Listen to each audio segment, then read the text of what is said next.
afternoon, and what a great pleasure to be here. And thank you, Joel, for your very kind introduction. You know, it was said of Henry Kissinger that he did not require an introduction, but he always insisted on one. And I did not insist on this, but Joel was very kind. And I'm very grateful to Mary Curtin, to the University of Minnesota, and to the Humphrey School of Public Affairs, and also to Global Minnesota, to Mark Ritchie and his tremendous gang, who have brought me out here with the help of the United Health Group and others. And it's a real pleasure to be here. I was born in Minneapolis. In fact, I was born right here at the University of Minnesota. The University of Minnesota Hospital was a teaching hospital. I assume it still is. And so my mother and I participated in a teaching event. And so it's a real pleasure to be back. I did not last long here. My father taught here for a period of time in the Naval ROTC program. He came here as a young lieutenant, an assistant professor and lecturer in naval science. And when he left active duty, he then transferred to the law school and finished his law degree here. Did about a year of private practice when my mother convinced him that they had sailed out of San Diego. He had sailed on destroyers out of San Diego. And my mother convinced him that as great as Minneapolis was, they were going to raise their family in San Diego. And so I grew up in California, but I still have relatives here. I have relatives buried at Fort Snelling. In fact, I'm going to be marrying another one, an uncle of mine on Friday, World War II veteran, and died recently at 93 years of age. But I also have cousins here in Minneapolis and in Rochester. And I have my youngest son here today. In fact, he's with us, a young architect and general contractor who's busy changing the face of Minneapolis neighborhoods. And so what can I say except I feel very welcome here and very, very happy to be here and very grateful. Although I do have to admit that Global Minnesota has a sense of humor. They put me up at the Radisson Blue Hotel, which is a fantastic hotel. But I discovered on Sunday morning, when I woke up and went downstairs to have breakfast, that the Philadelphia Eagles were staying at. And, you know, I've always been a sympathizer with the Vikings, but I'm also a Redskins fan. And I don't like the Bulls. And so not only was I surrounded by people wearing Eagle paraphernalia, but then I realized that they had set up stanchions where all the fans could stand as all the Eagles passed by into their buses. And so I thought this was a bit much.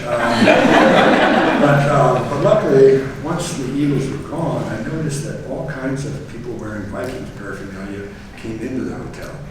So I figured this was some kind of purification ritual. They were intent on, Minnesota nice, okay, you can stay here, we'll let you get on the bus, but we're taking it back. This is Minneapolis after all. So I was glad to see the Vikings win here today, so congratulations. But listen, you know, when I was invited out here, it was my purpose to talk a bit about American foreign policy in what I consider to be an age of uncertainty. And when I say an age of uncertainty, I mean we don't know what's going to happen.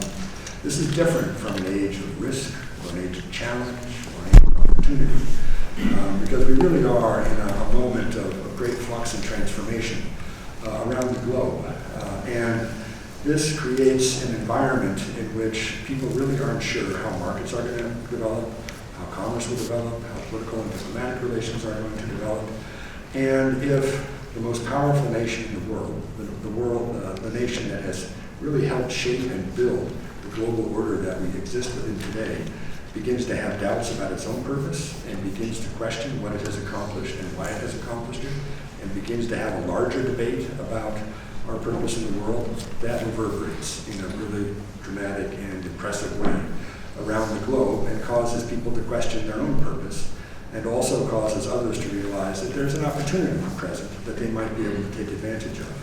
And in this environment, it's important to understand that as long as the United States is uncertain about its purpose, the world will be uncertain about its purpose, at least for as long as we all live. And so it's important, I think, to take a look at what's happening around the globe and what's driving it. And so My purpose is really to have a larger conversation about American foreign policy and the very special challenges that are presented to all of us by the profound changes that are transforming the world that we live in today. But in the process, I really hope to make a larger point, which is a positive point. And that is that I believe that we are at a moment of eclipse and rebirth in American foreign policy that's just as consequential as that which happened after World War II, when it fell to the United States and its allies to rebuild a world that had been destroyed by global catastrophe, by global war, and to rebuild it in a way that not only protected American interests, but also projected American values. In other words, I think that in the words of Harry Truman's Secretary of State, Dean Acheson, we are once again present at the creation. But let me start by addressing the immediacy of the challenges facing the United States and the Trump administration. You've all been following the news, you've been following events in northern Syria and Turkey and Iraq and beyond, and the events in Ukraine, and all the immediate political impact of that here in the United States.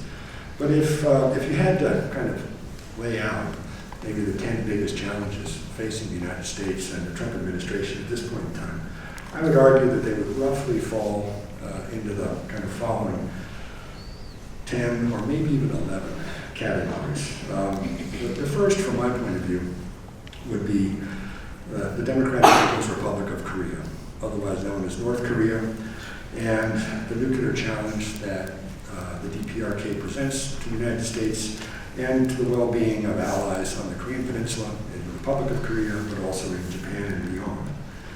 The second issue would be Iran, especially Iran in the aftermath of the decision by the United States to remove itself from the Joint Comprehensive Plan of Action, or the Iran nuclear deal, and what this means for peace and stability in the Persian Gulf and broadly in the larger Middle East. I would say the third challenge is Russia, and how we manage not only Russia's intent to involve itself in our internal politics, but also its effort to show that while it might not be part of any solution, it can be part of every problem. And as a part of every problem, it needs to have its views understood and considered. The fourth would be China and the larger Indo-Pacific, and that's not just a trade agenda, it's not just how we work to shape China's behavior as it seeks to establish itself as the world's greatest economy and largest market, but also its ambitions beyond China, especially in the larger Indo-Pacific region. And for anybody who's been tracking Chinese behavior in the South China Sea, it's evident that they are concerned that the United States Navy can still strangle China by closing the straits and closing movement of shipping through the South China Sea. But it's important to understand that as China looks at the world today, its strategic goal is not the larger Pacific, because it is ringed by archipelagos and peninsulas, all of which are democratic, from the Korean Peninsula to Japan, to the Philippines, to Indonesia, to Australia and New Zealand. Its real interest is in the Indian Ocean. It's getting through the South China Sea into the Bay of Bengal, and into the larger Indian Ocean, where 2/3 of the world's oil and gas transits, where 2/3 of the world's traded manufactured goods transit, and where fully 1/3 of the world's population lives. And so how we manage that effort of Chinese expansion, as it also builds its One Belt, One Road policy, which is all about building a backdoor out of China and giving it additional access to world markets and world resources by working around India, through Pakistan, into Central Asia, and into the markets of Europe. And so how we manage that larger strategic challenge, and how we find a way to adjust and accommodate China's rise without having to go to war with it, is a significant challenge. The fifth issue, I think, would be NATO, historic alliance, the larger Atlantic alliance, and especially the area of burden sharing. And this connects to Brexit and to Britain's decision to pull itself out of the European Union. And although that does not immediately affect NATO, it does have an impact on how the United Kingdom relates to the rest of Europe, and how our Atlantic alliance, which has really been the cornerstone of American foreign policy, especially our Cold War policy as we confronted the Soviet Union, but increasingly our policy as we confront a predatory Russia, how we manage that, and how we enhance NATO's role while the European Union addresses its own internal issues of consistency and content, would be number 5 on my list. Number 6 would be Syria and ISIS. And the ISIS issue is going to become more important, especially as the United States decides to pull out of Syria, because the potential for an ISIS rebirth in Syria itself, and then a movement down the Euphrates River Valley back into Iraq and reestablishment of the kind of fight we've just fought ourselves out of, is real and significant. The 7th issue would be Afghanistan and Pakistan, and how we find a way to end 18 years of American combat in Afghanistan, and how in the process we tried to rebuild a relationship with Pakistan, which historically was a strategic relationship with the United States, and played a central role in President Nixon and Henry Kissinger's efforts to build a channel of communication to China and change U.S. relations with China, but which has suffered deeply over the 18 years that we fought in Afghanistan, to the point in which Pakistan becomes the haven for Osama bin Laden, and we have to launch covert raids inside of Pakistan to find and kill Osama bin Laden, and what that has done to a relationship that at one point was hugely important to us and could be important to us in the future. The 8th issue would be Mexico, and how we manage the emergence of re-emergence of nationalist sentiment in Mexico, and especially the government of Andrés Manuel López Obrador, otherwise known as AMLO, who's intent on addressing internal social justice-related issues in Mexico in a way that is not hostile to the United States, but at the same time does not carry forward the same kind of engagement that has dominated the U.S.-Mexico relationship over time, and how we manage it in an environment in which the current administration, the Trump administration, has decided to make trafficking of people and migration through Mexico the centerpiece of our relationship with Mexico. The 9th issue would be Venezuela, and how we address a country which is not only in the midst of tearing apart its democracy, but of tearing apart itself. And if we're not careful, we will be able to see that, or we will be able to tell our grandchildren that we remembered a country called Venezuela that no longer exists. Because I really do think in many ways what we're seeing right now is the destruction of Venezuela, not just as a political entity, but as a country and a culture. And then finally, I would argue that Saudi Arabia and the larger Gulf community and the security of the Persian Gulf, and that includes our allies from Kuwait to the United Arab Emirates, would also figure deeply and importantly in that kind of top 10 agenda of American foreign policy challenges. And I'm sure as I walk through these, you must be saying to yourself that there's any number of residual or chronic problems that aren't on that list. There's nothing about Yemen or the terrible war that's taking place there.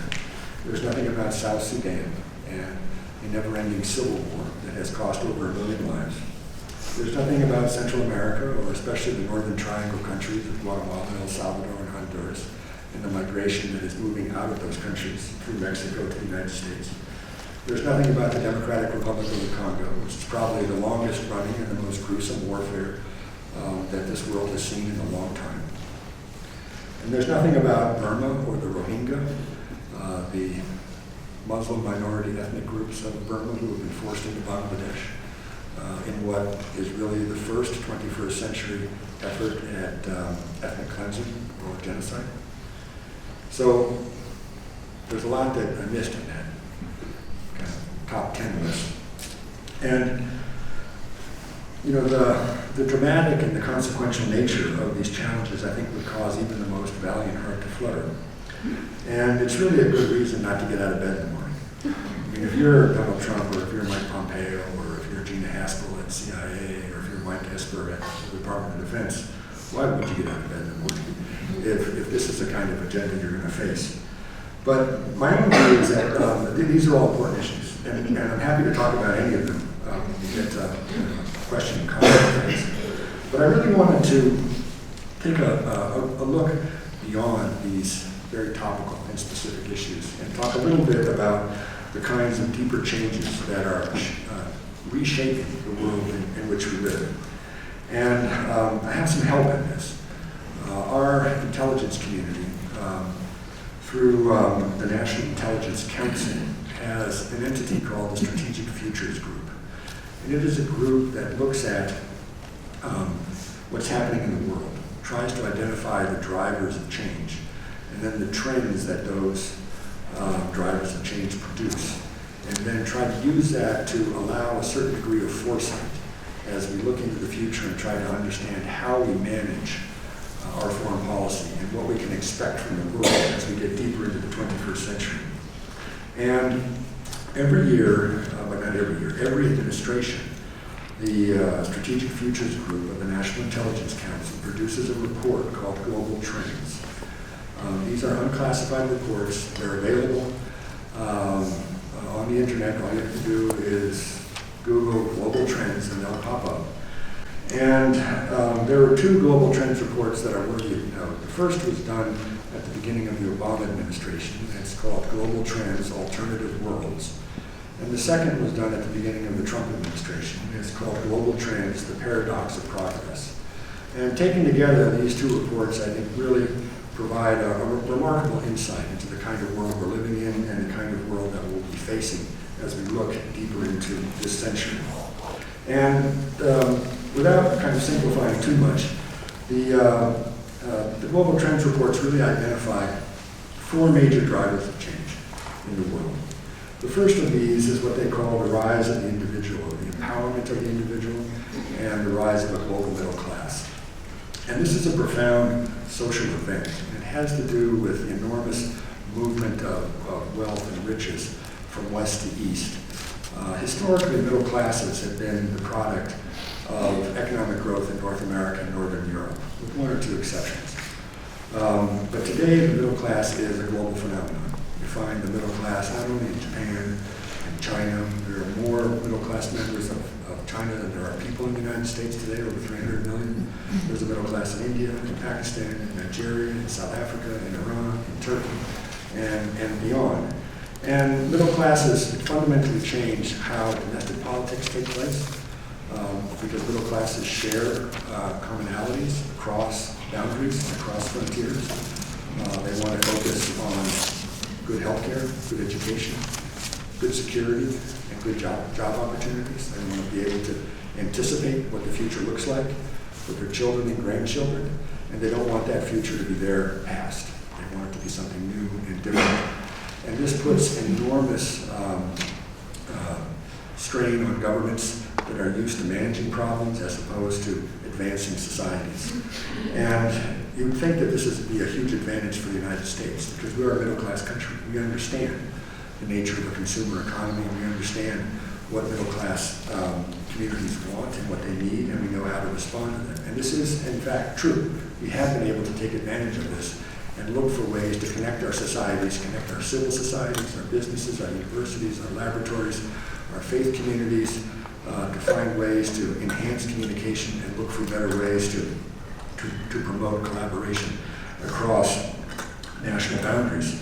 But middle classes also generate nationalism. They also generate pride in country and pride in self. And this also has an impact on how countries relate to each other as domestic politics change. But also with the rise of the individual, what we're seeing increasingly in democracies in particular, but also in some authoritarian governments, is that the measure of success within a political system is not whether someone has an ability to express themselves politically. It's no longer just about having citizens decide if they have a role in determining national destiny. It's really about giving citizens a role in determining their own individual destiny. In other words, as I mentioned, having access to the resources and the opportunities necessary to be successful. And so this is changing how governments are measured by their own citizenry and increasingly what legitimacy consists of. Because while democratic legitimacy still is about choice and elections and process, at the end of the day, it's also about results. It's also about, do democratic governments deliver the goods? And with authoritarian governments, it's increasingly about, do authoritarian governments deliver the goods? And if they don't, they got a problem. So, first driver of change, rise of the individual and the global middle class. The second is what's called the transformation of power and the flattening of the world. And at one level, that's quite obvious. It's all about the fact that the United States is the only surviving superpower or hyperpower. and that the United States is the only country that has the ability to project its power anywhere at any time. But hidden within that is the recognition that the United States does not have the ability to project its power everywhere all the time. In other words, we have to be judicious. We have to make choices about where we're going to use military power, where we're going to use economic power, where we're going to use political power.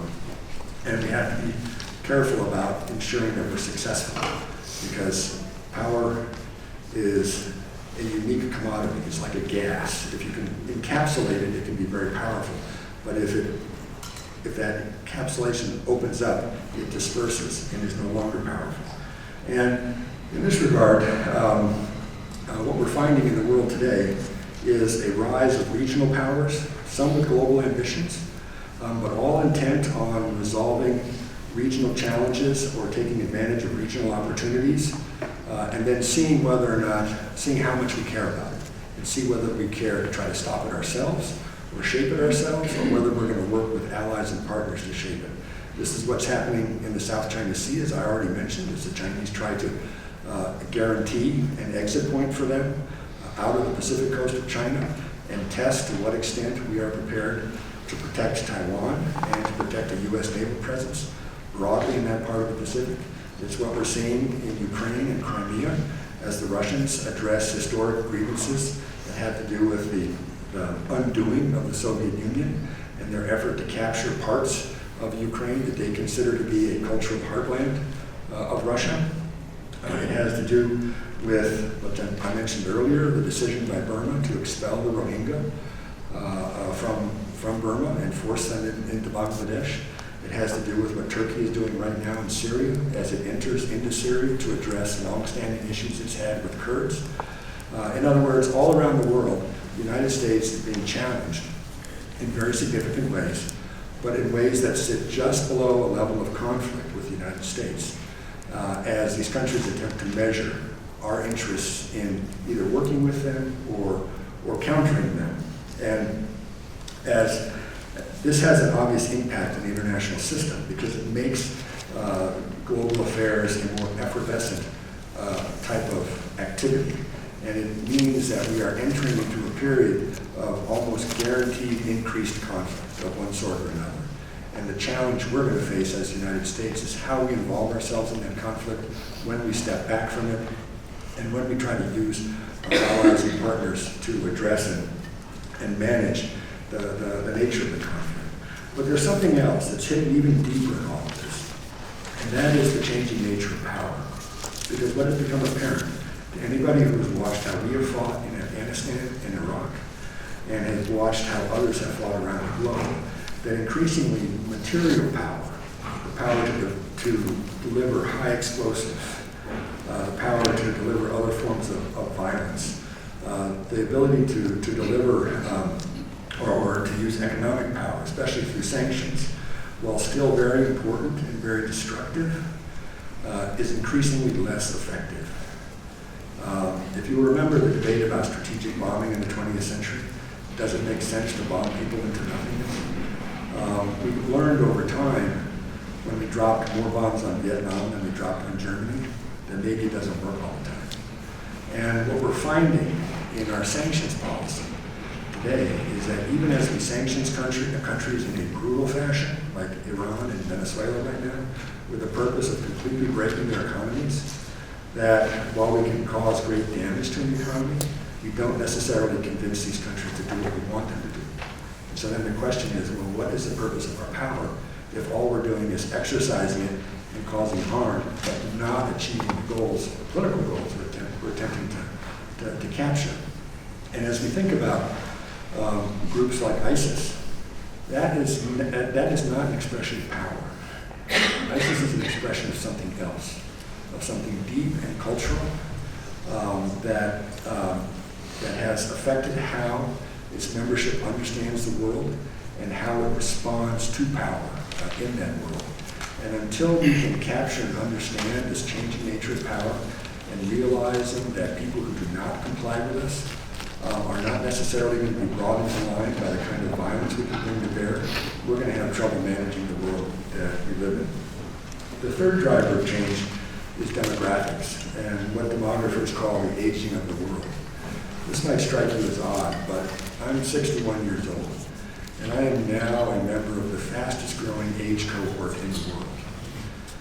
Who would have thought that the end of life is the fastest growing cohort, not the beginning of life? But the way wealth has been distributed, the way education has been distributed, the way healthcare has been distributed, the world is changing to a point where it is aging. This does not mean that there are not young parts of the world. They are. There are parts of the world that are what demographers call either structurally young or chronically young. And they present a very special challenge.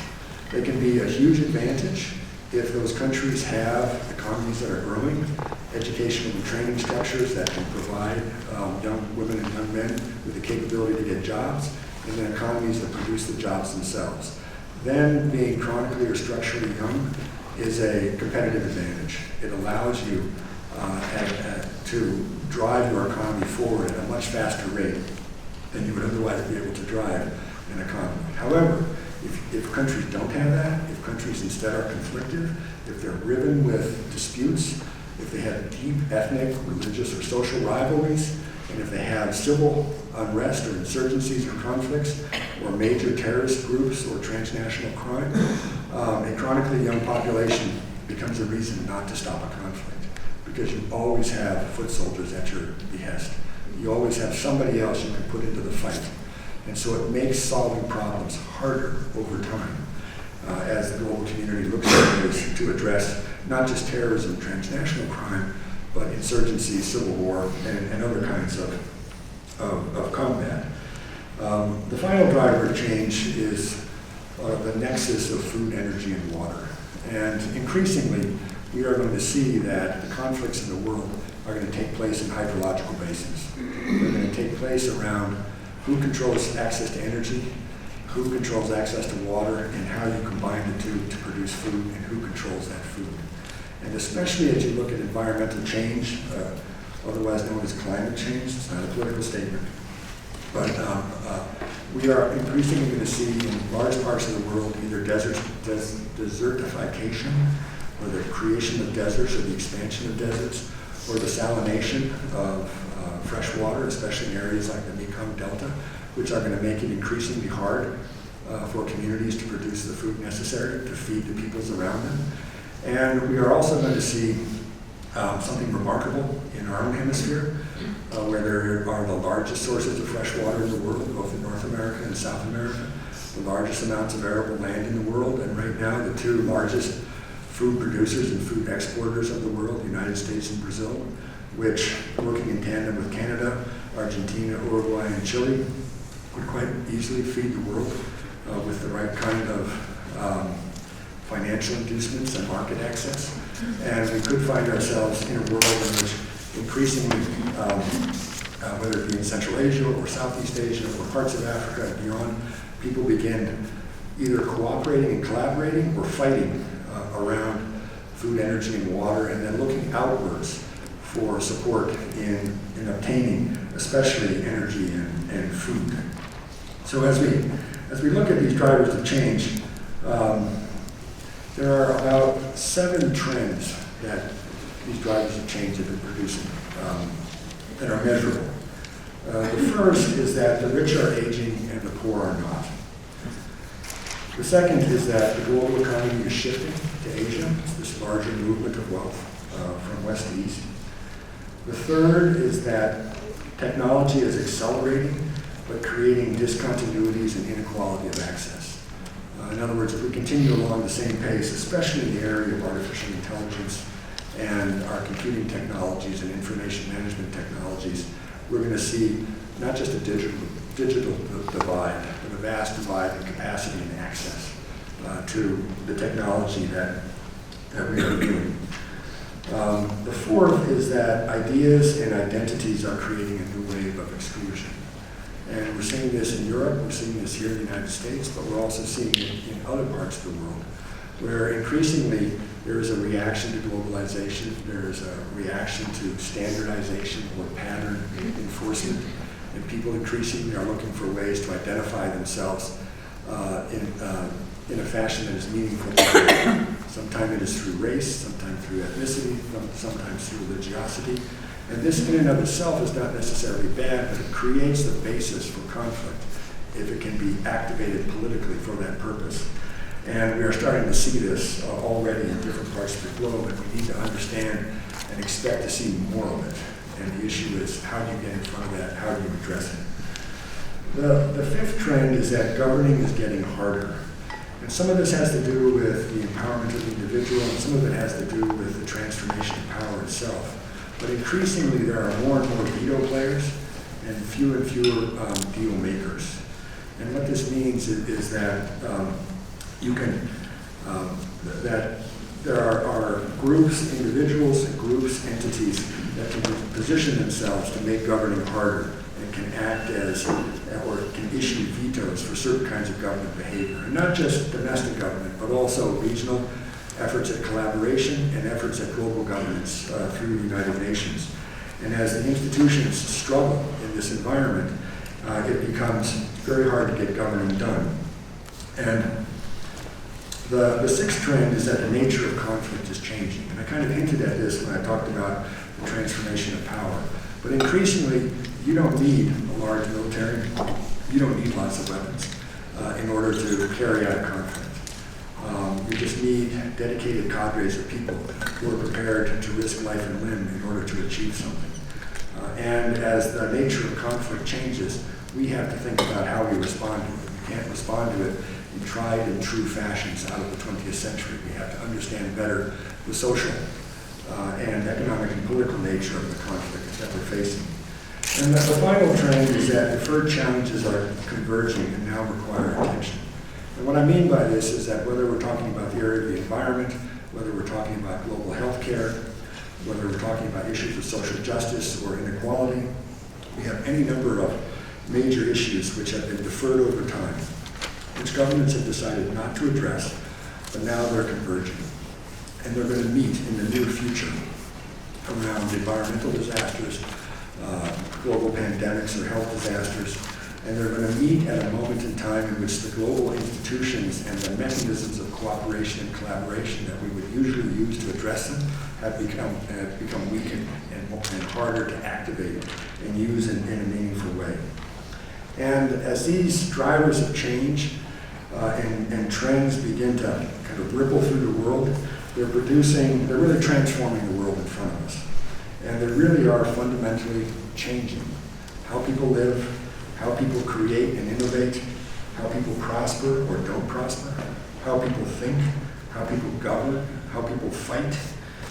And as I mentioned at the beginning, this is not the first time the world has been transformed.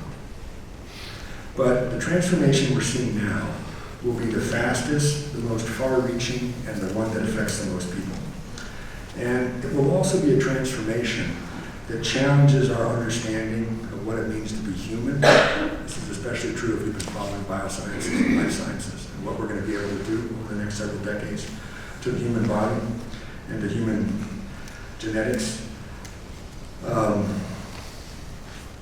It's going to challenge our understanding of how societies cohere and the nature of the social contract that exists between the governed and the government. And in many ways, the outcome of the period of time that we're entering right now is going to be determined by how we answer just a few questions. The first is how to create political order in an age of empowered individuals and rapidly changing economies, and how do individuals, groups, and governments renegotiate their expectations in order to achieve public order. The second is, can states create new patterns of international competition and cooperation? And what new kinds of global architecture will be built or rebuilt? And finally, can governments prepare now for the multifaceted problems that will soon overwhelm us, especially in the area of climate change and transformative technologies? And underlying the uncertainty that I talked about at the beginning of this presentation is increasingly a lack of overall shared strategic understandings.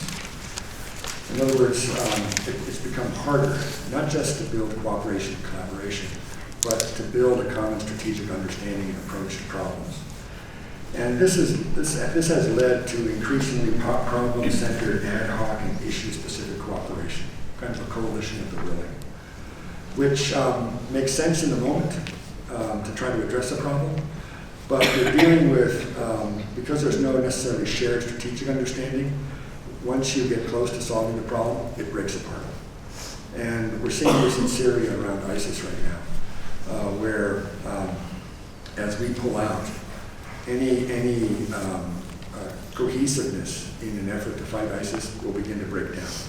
And we're going to see this as the Turks, the Syrians, the Russians, the Iranians all begin to circle each other with knives drawn, really worried more about each other than they are about ISIS. It also means that it's going to become increasingly hard to work in a multidisciplinary way or a multilateral way to solve problems.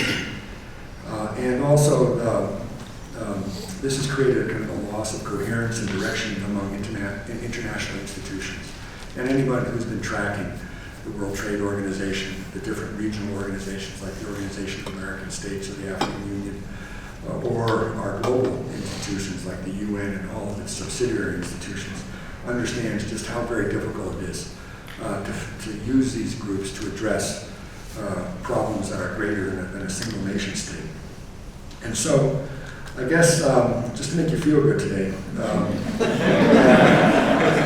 the harder problems lie ahead, and there are breaks on collective agenda setting and cooperation. Which brings me back to Dean Acheson and his memoirs, Present at the Creation. For those of you unfamiliar with Dean Acheson, he was Harry Truman's Secretary of State, but he served in the United States government from 1941 to 1952. He served under Franklin Roosevelt and then Harry Truman. And he wrote his memoirs, Present at the Creation,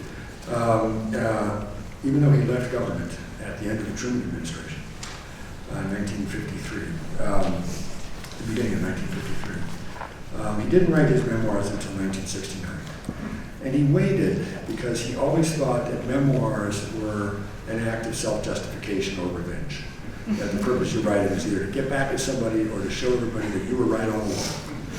And he didn't think that was seen. And so he didn't write them, except as he got deeper into the 1960s and as the United States became embroiled in Vietnam, and as the disputes about the Vietnam War rippled through American society, he decided that it was important to explain why the United States had behaved the way it had behaved in the immediate aftermath of World War II, why it had created the institutions it had created, and what its purpose was, in an effort to argue that the United States did have a role to play in the world, and that the way in which we behaved had a purpose. And you'll remember, this book is published in 1969.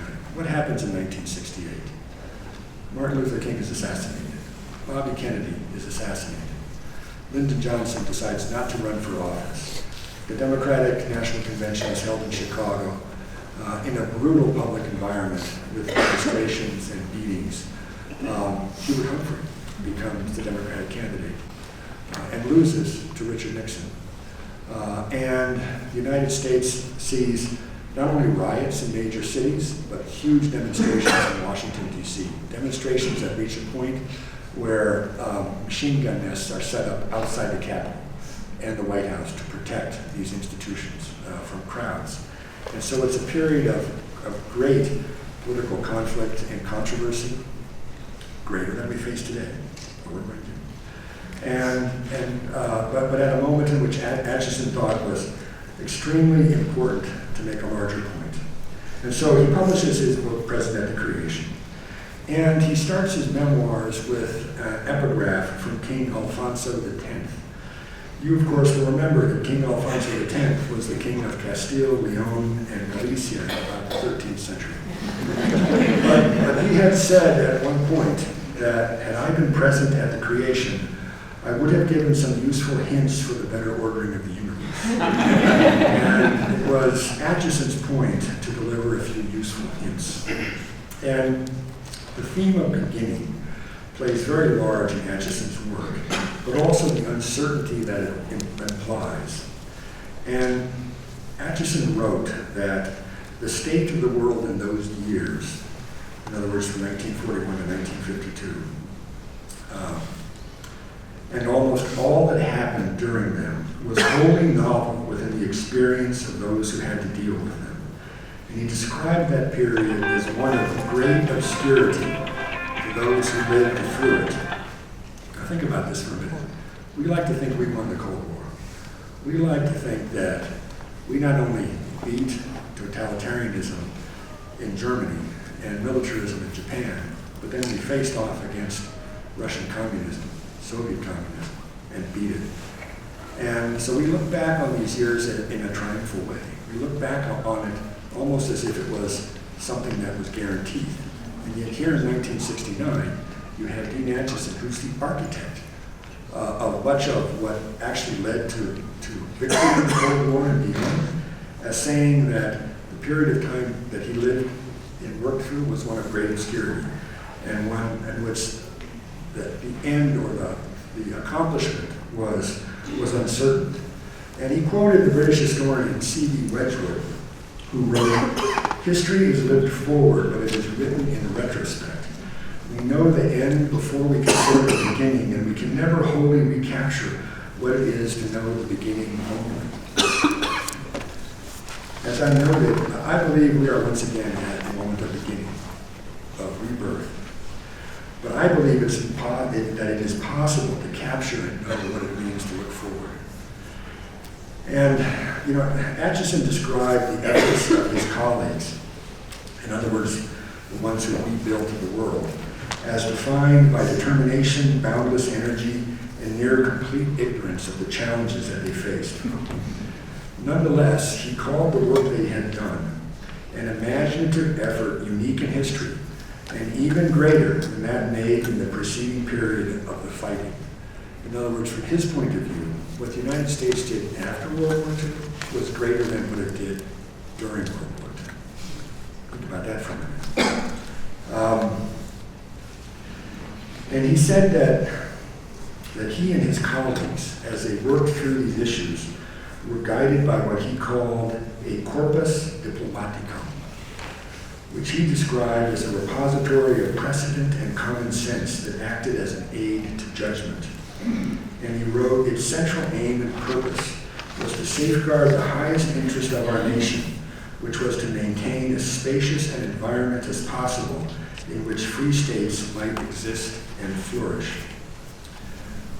He described the response to the challenge that they faced as one of expanding action. In other words, always building out, building on the actions that you were doing, never retreating. But it's important to note that the global transformation that we faced following World War II is different and distinct from the one we face today. Dean Acheson and his colleagues faced a world destroyed by cataclysmic war. Our world is changing because of the extraordinary success of the American project and the world we shaped. And if you think about it, when I entered the Foreign Service in 1984, the Soviet Union was alive and well, and the Cold War was in full swing. I was sent to Central America to participate in what is now known as the Central American Wars, because Ronald Reagan decided to draw a line there and say this is where we were going to fight communism in the Americas. And over the course of my nearly 35 years in the Foreign Service, I saw the Soviet Union collapse. I saw its allies in Eastern Europe collapse. I saw the end of communism as a political and economic ordering mechanism. I saw the emergence of what was called a New World Order, and the emergence and construction of a global economy, which allowed for this enormous economic development and social development that has shaped the world today. In other words, my career followed a trajectory of American power and accomplishment in which we really did not just transform the world that Dean Acheson had left us, but make it a world, not a half a world, but a whole world.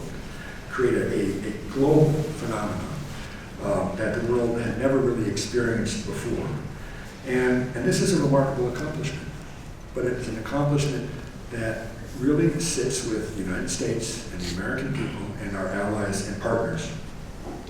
Which brings me to a larger point about diplomacy. That it's not just about power. It's not just about the exercise of power, or even the way in which we cooperate and collaborate. It's also about the values we project, and that values matter, and that our commitment, the United States' commitment, to individual freedoms, to life, liberty, and the pursuit of happiness are enormously attractive in the world today. And our open society, with its expansive opportunities, its openness to change and innovation, and the respect it accords to all our citizens, creates a rich and nourishing environment that attracts people from around the world. Our commitment to equity and fairness, articulated through the rule of law in our own institutions, makes equality something we can strive for, something that is real, and something that imparts dignity to each and every one of us. But just as values matter, so do stability and so do order, especially in a world that is beginning, in the words of Bill Haley in the comments, to shake, rattle, and roll. But stability in this century, in the 21st century, cannot be imposed. It can only be negotiated. But the negotiations required cannot emanate from a single point, nor can they be realized in a single deal. Instead, they will depend on alliances and partnerships. But we also have to be able to talk to our adversaries. It's not just about our friends or our partners. We must understand that peace requires us to accommodate the interests and concerns of our adversaries, even as we protect our own. And this too requires diplomacy. It requires statesmanship. The world we are facing will be one defined by dynamism and persistent change, but we will decide if it is a world of confrontation, conflict, and human suffering, or if it is a world of peace, collaboration, and human advancement. In other words, it will be a world of our making. It will be a world of your making. And this instills me with confidence. First, because, as I've noted, we have faced such challenges before, and we have succeeded. We know we have the energy, the determination, and the imagination necessary to be successful. And now, unlike Dean Acheson, we cannot claim ignorance because we know the challenges that we face.